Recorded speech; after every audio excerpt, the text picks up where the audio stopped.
Okay, well, I'm filming myself with the Android, which is not the best, so I probably won't get myself in square all the time. This is the story about MULHOUSE, as it's called in French, MULHOUSE in German. This was about the first return leg, which was 97 in November, and I had crawled all the way up through Spain and across France in unconventional ways.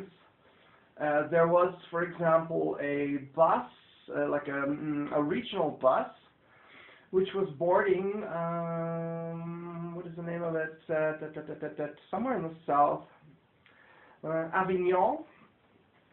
So all these people were getting on the bus, and I watched them pack their suitcase under the part where the baggage goes and get on the bus, and there was like no bus driver controlling tickets. So I thought, well, geez, this bus must be going at least like 200 kilometers north my direction.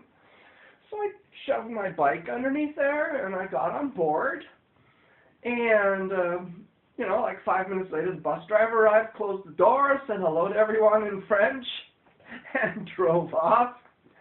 So I just basically hitched a ride on this regional bus, and he even asked me where I wanted to get out. When I was one of the last few people there, and I thought, oh well, this road over here would be nice because I can go directly north from there. So that was the sneaky good part. You can also, in France, you can also get on a train. Somebody told me this in Perpignan, I think it was. If you have no money, you can get on a train and just go. And when the controller comes, he writes out a little, basically a little debt ticket for you.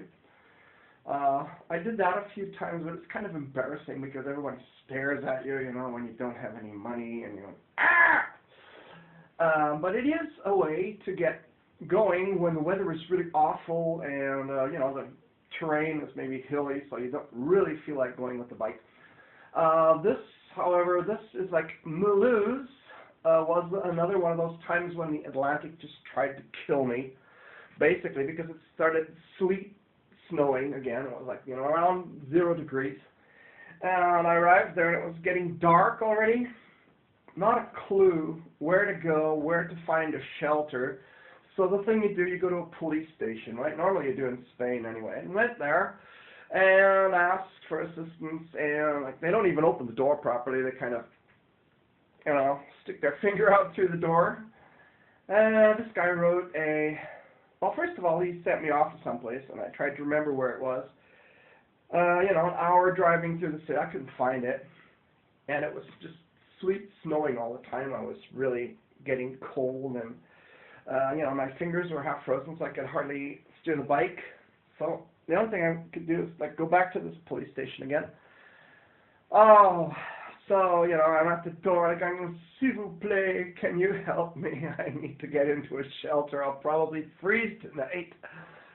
And so they wrote this address on this shelter thing on a piece of paper, and I'm off on the bike through this strange city where I've never been before, trying to remember this is there and that's there, and once you're past there, and I'm looking at the address and okay, it should be up there, and in the meantime, the snow is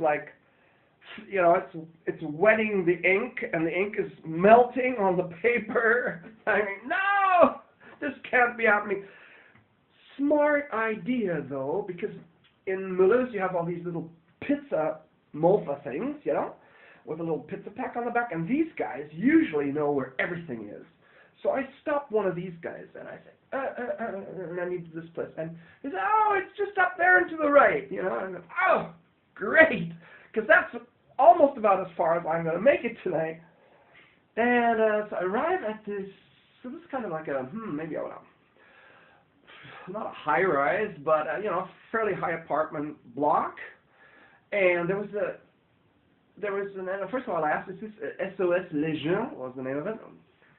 And they said, yeah. And, the bell rang. Un momento. So basically, this American guy said, "Oh, you need help. Come on in." You know, and he was like in English, and they basically boarded me for 2 weeks, built me up again because like I was thin, I was totally exhausted, and I got like a little room upstairs in this apartment house, which was kind of sponsored by churches and by the city, 50-50.